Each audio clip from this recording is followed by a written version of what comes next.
The GfK Consumer Confidence Survey released today revealed confidence in the UK economy has fallen to the lowest level since the financial crisis. But despite the disappointing figure of -31, it did slightly beat market expectations. Joined with me now to talk about the results is Nick Moon, Head of Social Research at GfK NOP. Nick, if consumer confidence is low, people won't spend their money, which will obviously stifle growth in the economy.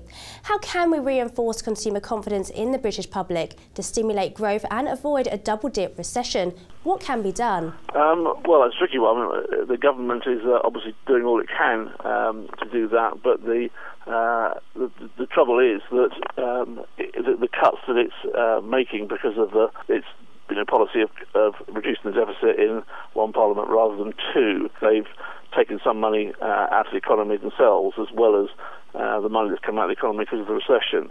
Consumer confidence is by its nature a very fragile thing, and it can respond fairly quickly to significant change. But what's worrying really at the moment is there's a sort of steady drip of downward pressure.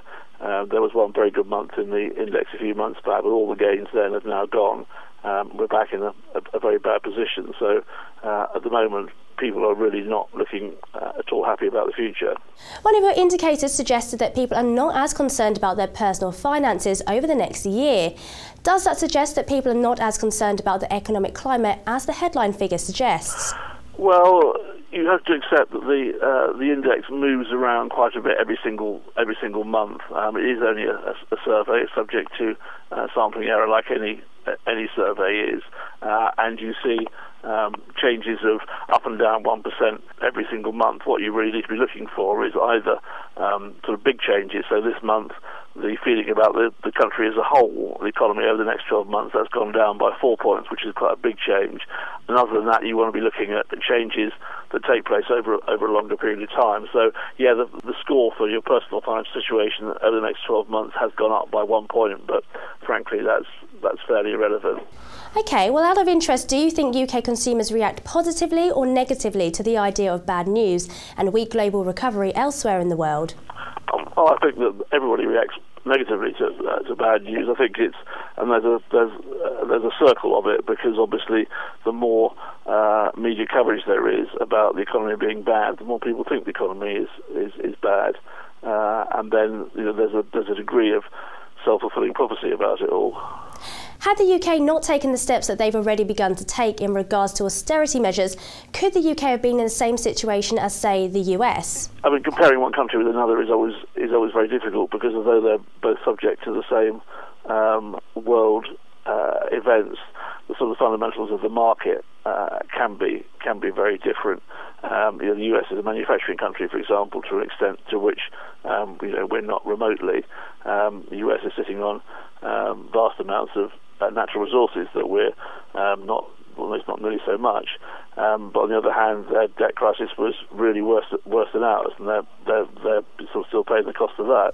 There's already been riots in London, which many of the rioters were blaming on public services being cut and employment.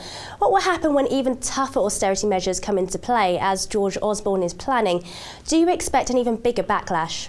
I think there'll be a lot of sort of dissent about it. Whether it breaks out into rioting again is impossible to judge. I would guess probably not. But I think that there's a history in this country of these things sort of flaring up every so often and then dying down again very quickly. And I wouldn't necessarily think that we'd see those exactly the same level of dissent on the streets again. But certainly there will be a lot of opposition. In light of the recent riots, do you think the austerity measures that Britain is now bracing itself for will be less aggressive? I think the government is going to be under a lot of pressure to scale back a little bit on their target for reducing the deficit.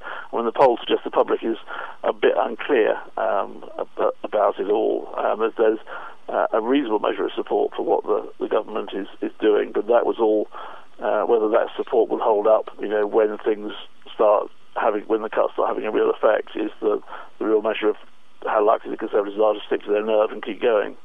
Thanks, Nick. There'll be more Targets in Focus and another edition of the Press Review available today, so stay tuned.